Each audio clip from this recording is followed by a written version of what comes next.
Hey everybody, Chris here. Today we are going to try something out. I haven't done this before, but I've done something similar. When we first moved to Idaho, right during peach season, we bought like 2 boxes of peaches, froze them, and I got into making peach cobbler, and I got super good at it.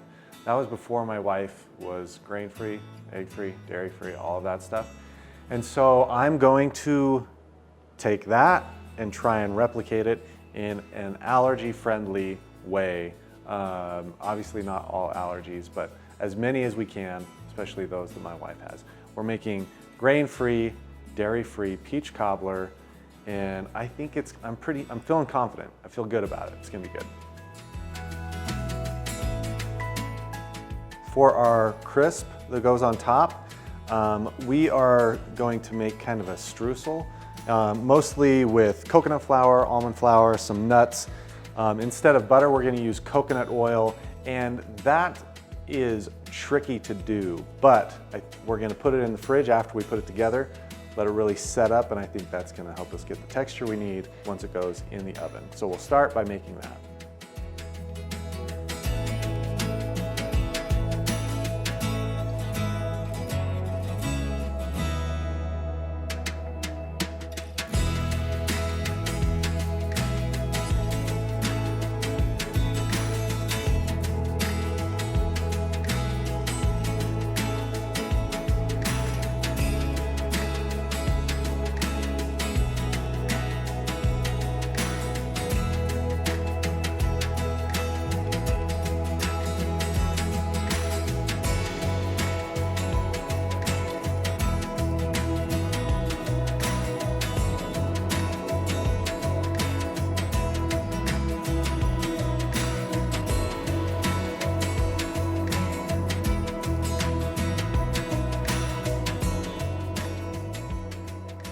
The friction of the food processor warms up that coconut oil, makes it a little more melty than we want it. So in the fridge or the freezer, wherever you have space for it, we're gonna get that coconut oil to set back up, and then this will kind of clump up a little bit better so that when we put it on top of the peaches, it'll be like a crumble, and it'll bake that way too. So that's the theory at least. Let's give it a try.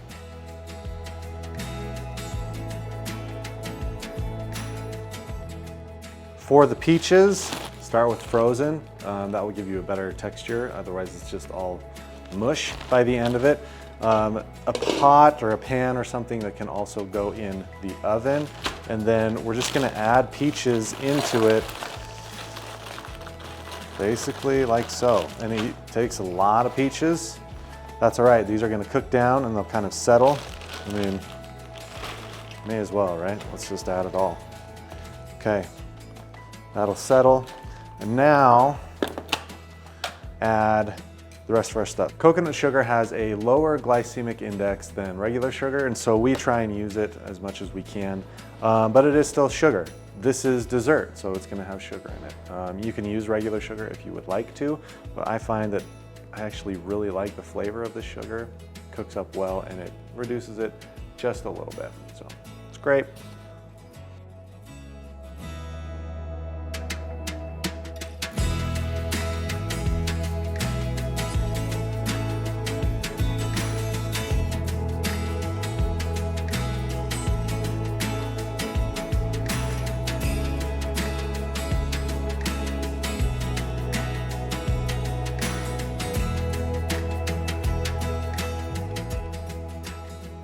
A nice shortcut to all of these spices is pumpkin pie spice.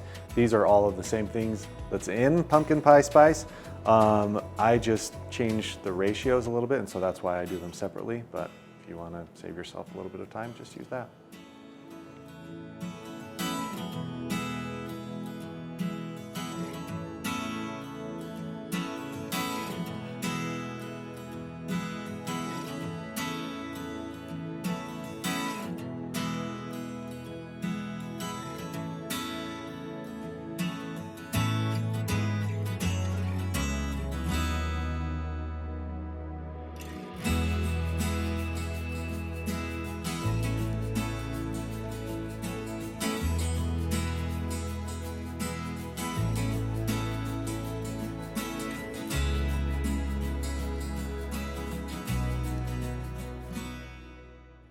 Arrowroot starch is a great thickener that is, like grain-free.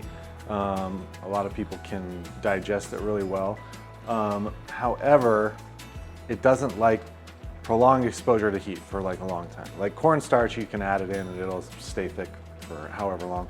Arrowroot, it kind of loses some of its power the longer that it's in the heat. So once we have cooked this for, let's see, now it's been about 25 minutes. What we're going to do, yeah, it's thickened to a good point. We're going to turn the heat off, let it stop bubbling, add the thickener, stir it, and then add our streusel topping on top.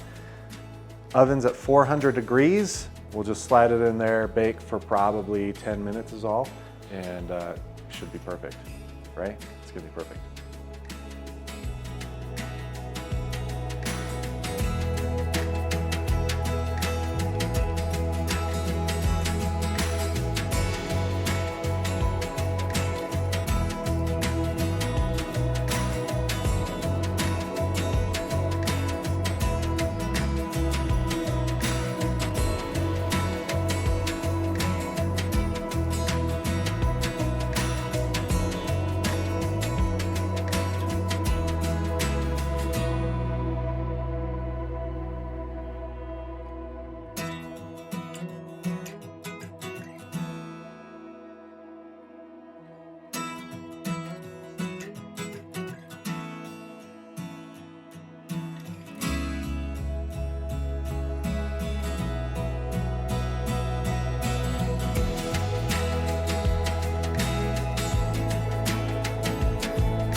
Objectively speaking, it looks pretty darn good.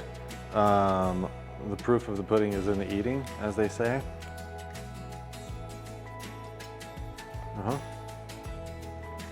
Super delicious. I'm gonna call that one a win. Give this one a try. Full recipe linked in the description of this video. Make it for somebody that you care about, and ring falling. It's time. We live in the mountains of Idaho, so it's been here for a little bit. But for all the rest of you, get ready, it's coming.